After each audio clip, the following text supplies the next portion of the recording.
Vamos então passar ao terceiro caso e no terceiro caso nós temos um doente do sexo feminino de 56 anos e que vem ao serviço de urgência por febre, dispneia e tosse produtiva. Foi feita uma gasometria que mostrou um pH de 7,53, uma PA de CO2 de 30, uma PA de O2 de 70 e um bicarbonato de 22. O ionograma mostrou um sódio de 136, um potássio de 4, um cloro de 104 e um bicarbonato também de 22. Vamos então ao primeiro passo, e o primeiro passo, como sempre, vai ser determinar qual é que é o distúrbio primário. Vamos olhar para o pH e para a PA de CO2. O pH, face ao seu valor normal de 7,4, está elevado, inclusive está superior a 7,45 e, portanto, significa que estamos perante uma alcalémia. A PA de CO2, face ao seu valor normal de 40, está diminuída, portanto, temos uma diminuição da PA de CO2. Mais uma vez, podemos ver que o pH e a PA de CO2 estão alterados em sentidos opostos, o que significa que o meu distúrbio primário é respiratório. Portanto, neste caso, como o pH está elevado, é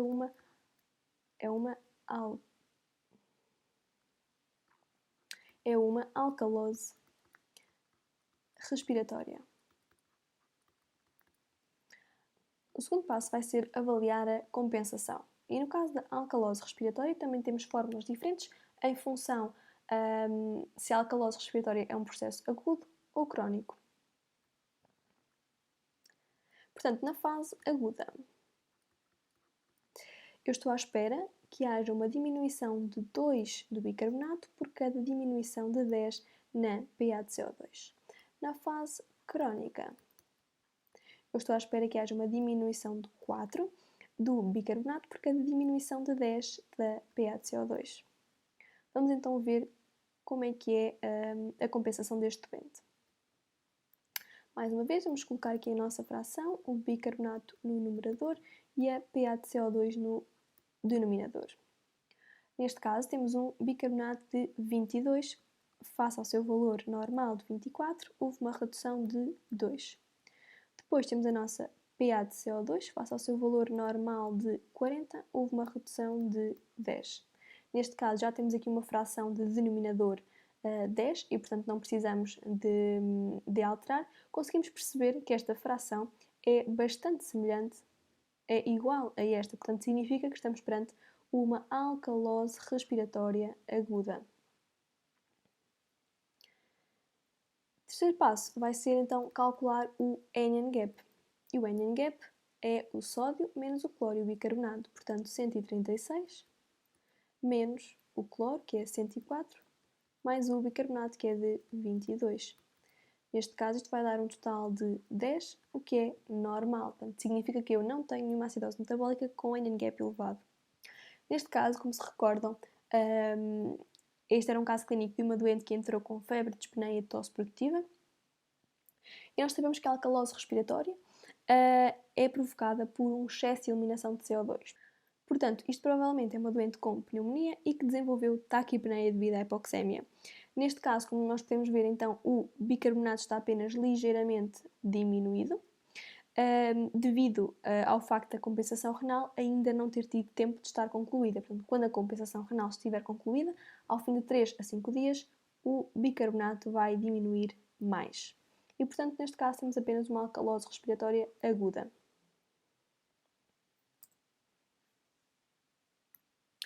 Vamos então passar ao caso 4.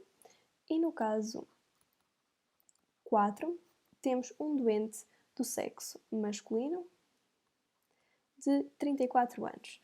Trata-se de um doente que sofreu um traumatismo crânioencefálico num acidente de viação e que neste momento se encontra a recuperar na unidade de cuidados intensivos. Ele está sob ventilação mecânica e foi feita uma gasometria que mostra os seguintes valores. Um pH de 7,54, uma PA de CO2 de 20, uma PA de O2 de 124 e um bicarbonato de 17. O ionograma mostra um sódio de 137, um potássio de 4, um cloro de 110 e um bicarbonato de 17. Vamos então ao primeiro passo. O primeiro passo, vamos então determinar qual é que é o nosso distúrbio primário. Vamos olhar para o pH, pH de CO2. O pH, face ao seu valor normal de 7.4, está aumentado. Nomeadamente, ele está superior a 7.45 e, portanto, significa que estamos perante uma alcalémia. A pH de CO2 está diminuída face ao seu valor normal de 40. E, portanto, como temos o pH e a pH de CO2 alterados em sentidos opostos, significa que o meu distúrbio primário é respiratório. Como o pH está elevado, então isso significa que estamos perante uma alcalose respiratória. O segundo passo vai ser avaliar a compensação. Nós sabemos que na alcalose respiratória, na fase aguda, há diminuição de 2 do bicarbonato por cada diminuição de 10 na pH de CO2. Na fase crónica, ou seja, ao fim de 3 a 5 dias, quando o rim já teve tempo de compensar, estamos à espera que haja uma diminuição de 4 miliequivalentes por litro de bicarbonato por cada diminuição de 10 na pH de CO2. Então, vamos colocar aqui então a nossa fração. No numerador vamos colocar o bicarbonato, no denominador vamos colocar a pH de CO2. O bicarbonato deste doente é de 17, lembre-se que o normal é 24 e, portanto, significa que temos uma diminuição de 7. No caso da pH de CO2, o seu valor normal é de 40 e, portanto, a pH de CO2 está diminuída 20 mm de mercúrio. Temos que passar isto para um denominador de base 10 e, portanto, aqui fica mais ou menos 3,5. Esta fração, 3,5 sobre 10, é mais parecida com a fração da fase aguda ou com a fração da fase crónica. Fase crónica, portanto, está 3,5 é próximo de 4. E, portanto, isto significa que esta alcalose respiratória é crónica. Significa que o rim já teve tempo de compensar.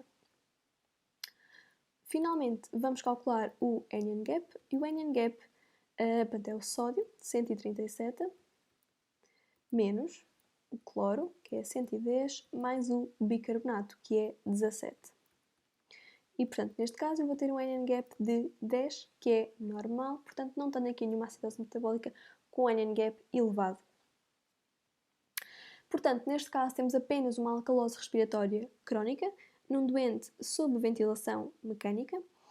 Provavelmente este doente está sujeito a uma hiperventilação forçada, ou por aumento do volume corrente, ou por aumento da frequência respiratória, o que levou a uma perda excessiva de CO2, o que consequentemente levou a esta alcalose respiratória. Vamos então passar para o caso número 5. Neste caso eu tenho uma doente do sexo feminino, de 20 anos, e que apresenta antecedentes pessoais de diabetes mellitus tipo 1 e veio ao serviço de urgência por náuseas, vômitos, poliúria, polidipsia e dor abdominal com um dia de evolução. Ao exame objetivo eu constato que ela está polipneca e com hipotensão ortostática.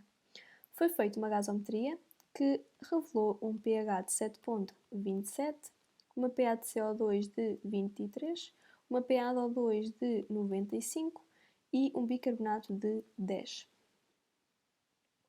O ionograma mostrou um sódio de 132, um potássio de 6, cloro de 93 e bicarbonato de 10.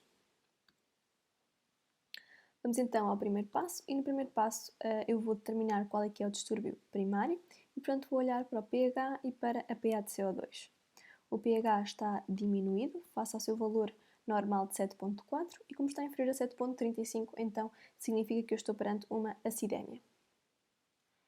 A minha pH de CO2 está também diminuída face ao seu valor normal de 40.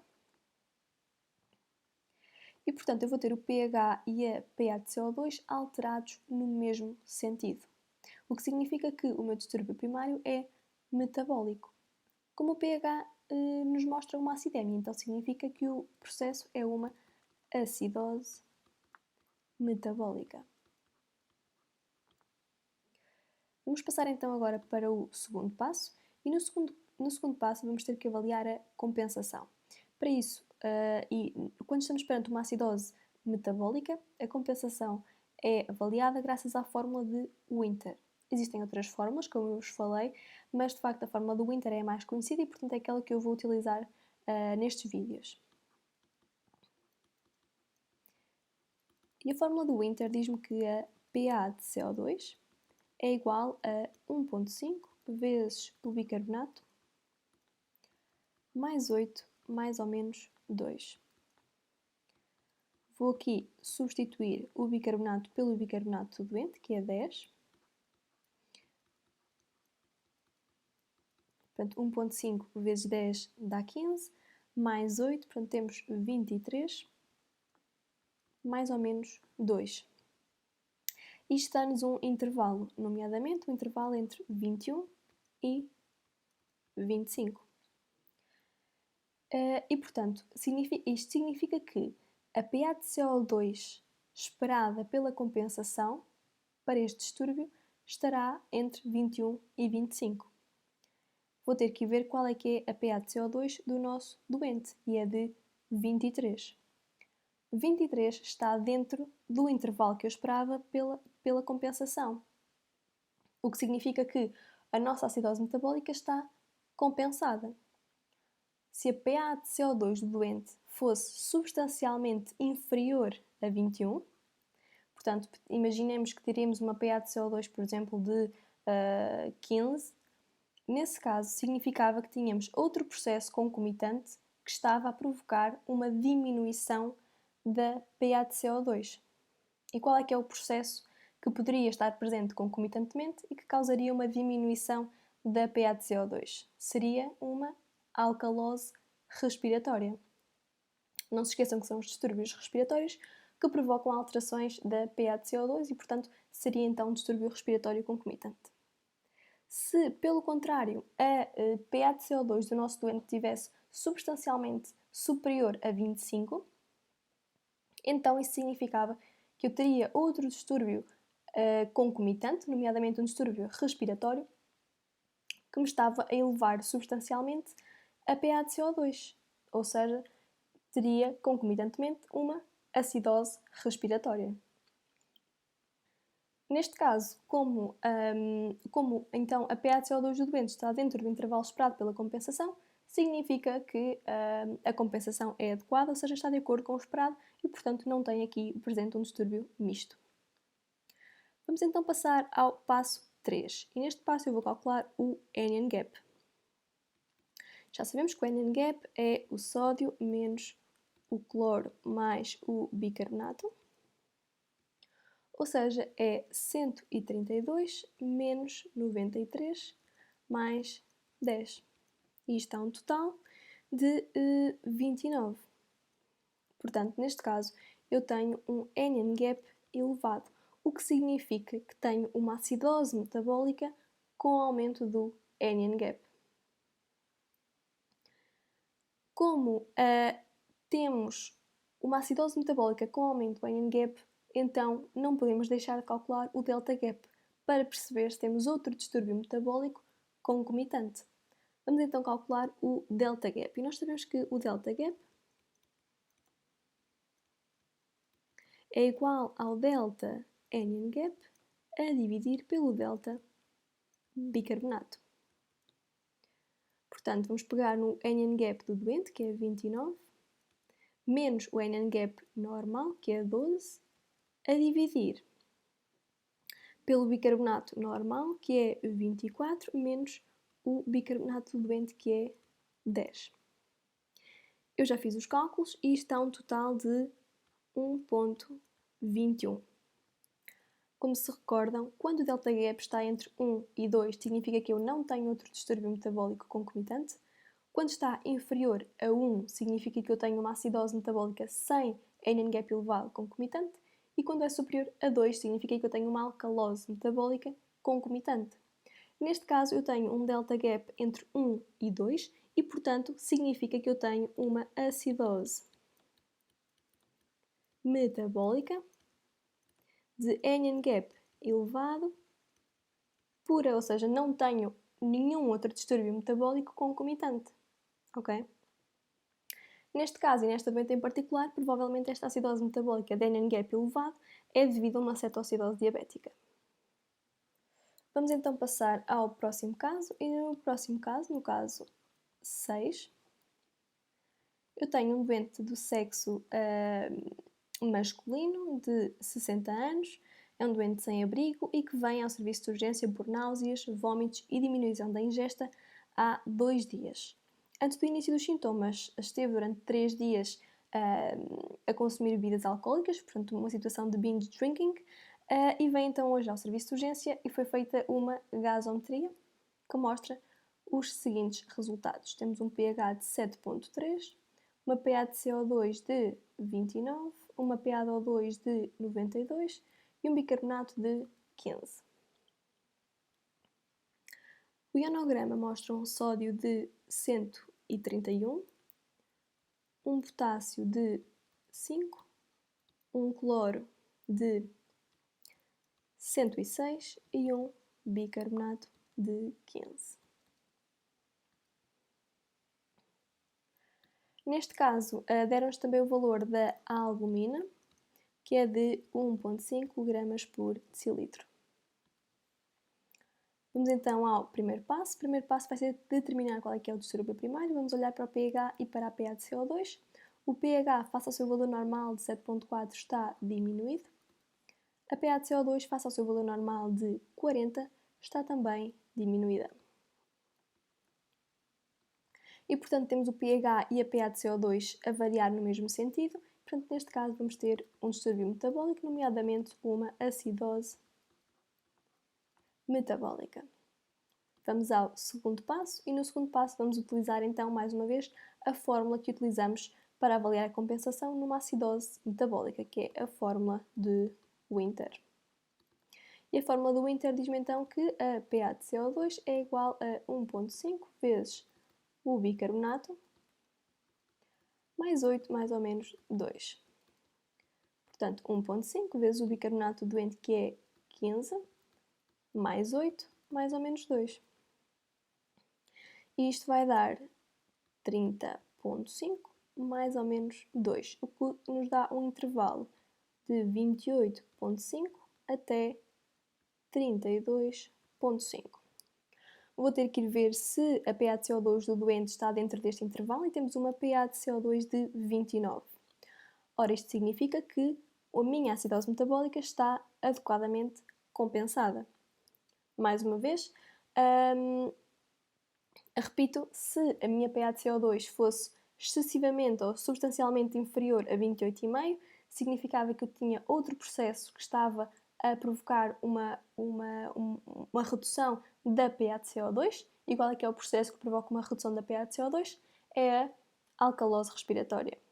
Se, pelo contrário, eu tivesse uma pH de CO2 que fosse substancialmente superior a 32,5, então isso queria dizer que eu tinha um outro processo concomitante que estava a elevar excessivamente a pH de CO2 e esse processo seria uma acidose respiratória. Mas neste caso, a minha pH de CO2 está então dentro do intervalo esperado pela compensação, significa que a minha acidose metabólica está compensada.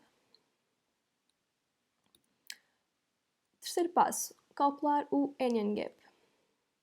Anion gap, que é o sódio, 131, menos o cloro, que é 106, mais o bicarbonato. E isto dá 10.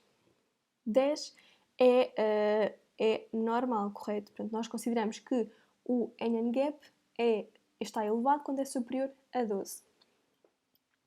No entanto, neste caso, nós temos aqui uma particularidade. Dizem-nos que a albumina é de 1,5. Lembrem-se que a albumina normal é de 4,5 gramas por decilitro. E não sei se recordam, mas no vídeo do anion gap eu falei-vos que a albumina é o nosso principal anião não medido. E, portanto, se nós tivermos uma situação de hipoalbuminémia, isso vai baixar falsamente o NN-GAP. E, portanto, vamos, neste caso, como temos então esta hipoalbuminémia, que é uma situação frequente em doentes alcoólicos, nós devemos corrigir o NN-GAP para esta hipoalbuminémia.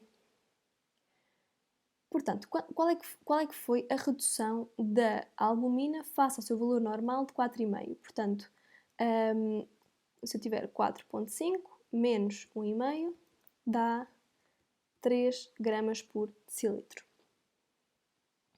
E, portanto, qual é que terá sido? Eu sei que por cada diminuição de 1 grama por decilitro de albumina, o NN-GAP diminui 2,5. E, portanto, neste caso, houve uma redução de 3 gramas por decilitro de albumina. Portanto, 3 vezes 2,5 dá 7,5. Portanto, significa que o NN-GAP diminuiu 7,5. E, portanto, o que eu tenho que fazer é ir ao NN-GAP do doente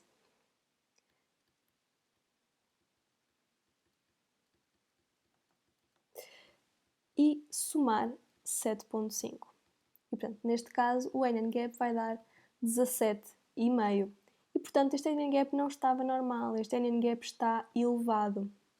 Este doente tem um NN-GAP de 17,5, ok? Portanto, este caso foi apenas para vos alertar da necessidade de olhar para o valor da albumina em doentes que aparentemente têm um NN-GAP normal. Neste caso, este doente tem então, de facto, uma acidose metabólica de NN-GAP elevado, provavelmente devido a uma cetoacidose ou uma acidose lática. Sugiro agora que passem para o próximo vídeo para continuarmos com a resolução de casos clínicos.